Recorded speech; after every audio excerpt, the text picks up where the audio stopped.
and welcome to another video and welcome to another project. There's nothing like having too many projects on the go at once. We moved into this cottage last May and one of the first things we wanted to do was to replace this dated kitchen. It is extremely dated. It's nice and solid, but it is dated. So today I'm going to start taking the kitchen out, and over the next couple of weeks I'm going to attempt to fit a new kitchen. I've never done one before, so let's see how it goes. So I start by removing these plinths. Normally these are just pushed on, but in this case the guy before had screwed them on.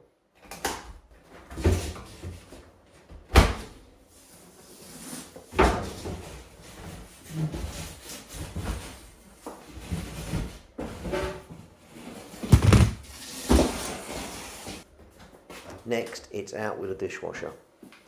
These normally come out really easily.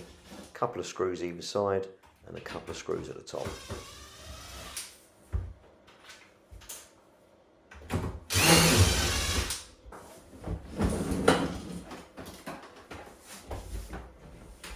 I then simply disconnect the pipes and then start to remove the doors.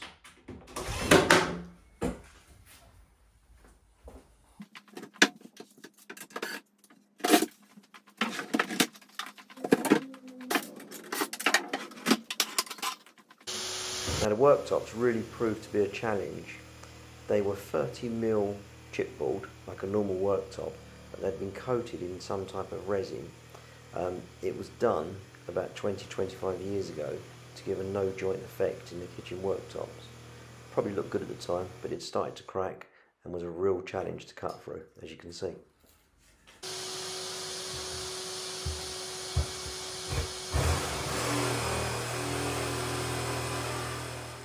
It was quite dusty, so I had the hoover in front of the jigsaw to catch it as it came out, hence the reason for the mask and the face shield.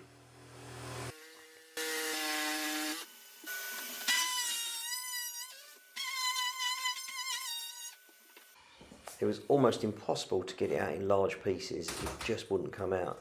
So I had to cut it into chunks, like you can see here.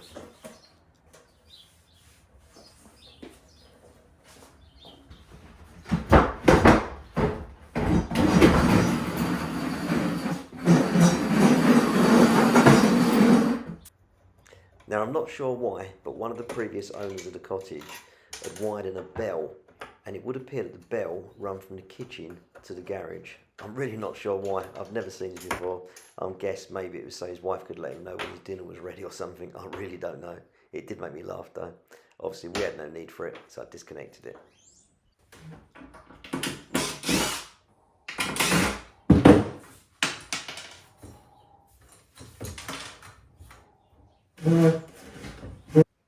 Now I have to say, this kitchen was really well put together. Whoever put this together certainly didn't scrimp on the screws. He really put this together well. Made my job quite difficult.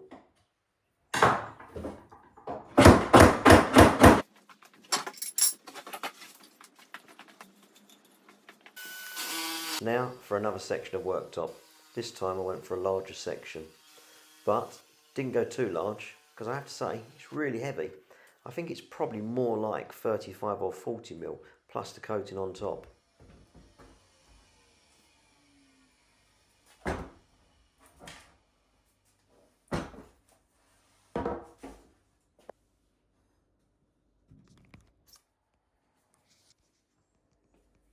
Hopefully in this next shot you can see what I mean by the coating that sits on top of the chipboard. It's probably about 2 to 3mm thick.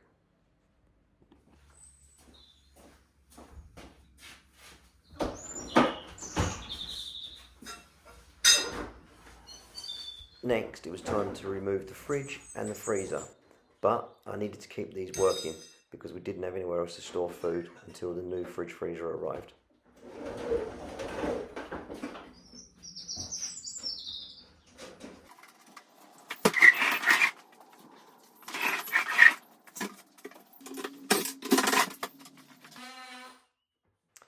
Now the plug was on the other side of this side panel. I had two options, remove the plug or take the easy option with the multi-tool and cut a panel out, which is what I went for.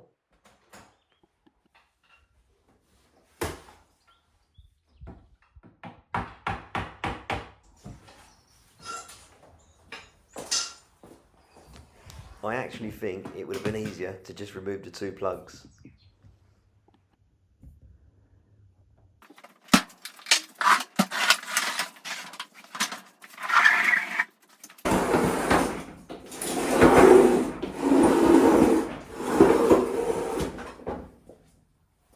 Now I had to make sure the fridge and the freezer remained plugged in because they were both full of food. Now this plumbing is going to have to be reconfigured because we're going to move the sink. It's no longer going to sit where it used to be, it's now going to sit under the window.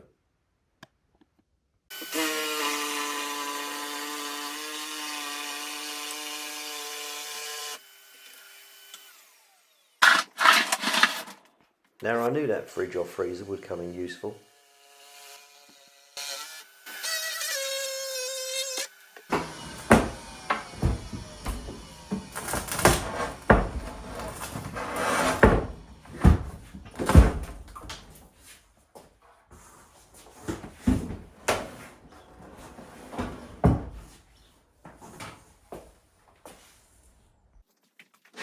Removing more doors, drawers and shelves.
Now I think it's time for a run over the dump to get rid of this lot.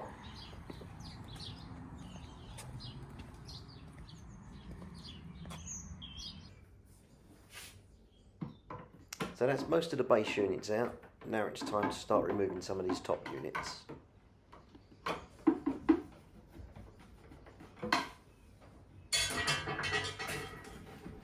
Now this should have been a 2-minute job, but it was easier said than done. The previous owner, or one of the previous owners, had put the units on and then tiled around them. Now trust me, this unit did come out eventually. I can't remember how I got it out, but I know I did.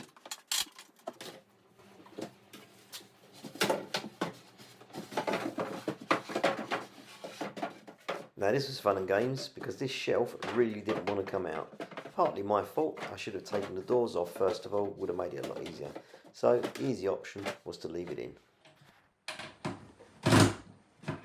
Or maybe I will remove the doors.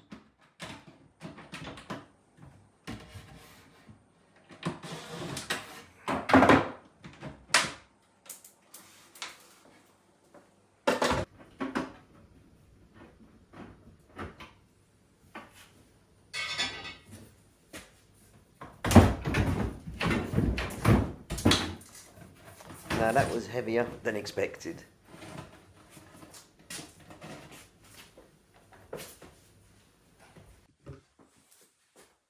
Now this top unit around the extractor, that came out really easily. There was only a couple of screws holding it on.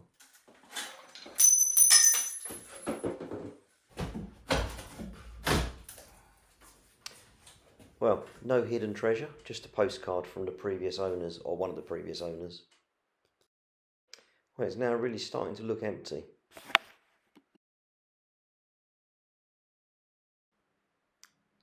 Now, if you're wondering what we've done with the old range, my wife gave it away free of charge to the first person that would come and collect it. It made sense because it was way too heavy for us to lift. And now, for the last base unit, all but the unit that sits under the sink. But I couldn't remove the sink at this point because we still needed hot and cold running water as long as possible.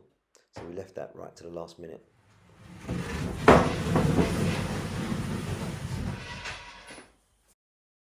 And just one final wall unit, and that's all the wall units down.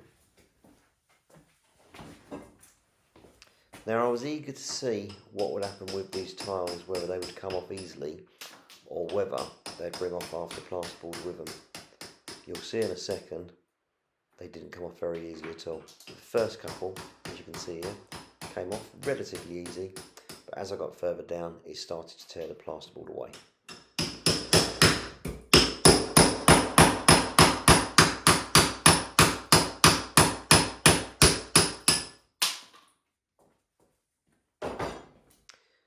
Now I started to make a bit of progress, but as you'll see, I started to make a bit of a mess as well.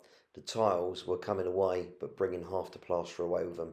So it really was a case of taking this plasterboard out, which is what I've done on the right hand wall. Real messy work.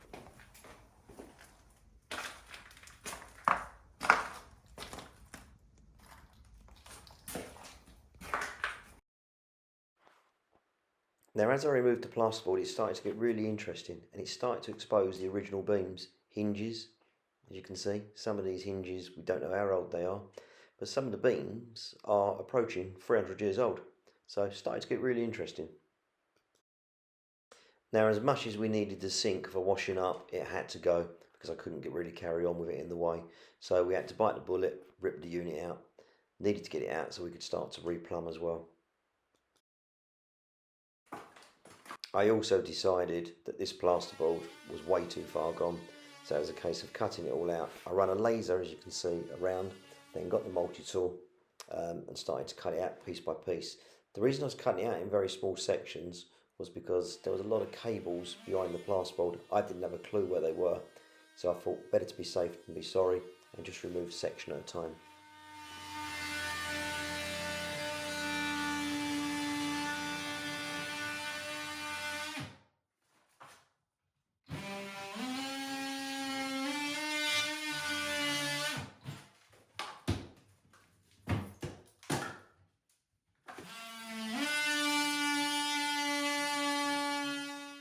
I later decided I was wasting my time taking this out in sections, so I took it out from the bottom line right the way up to the ceiling, all the way round.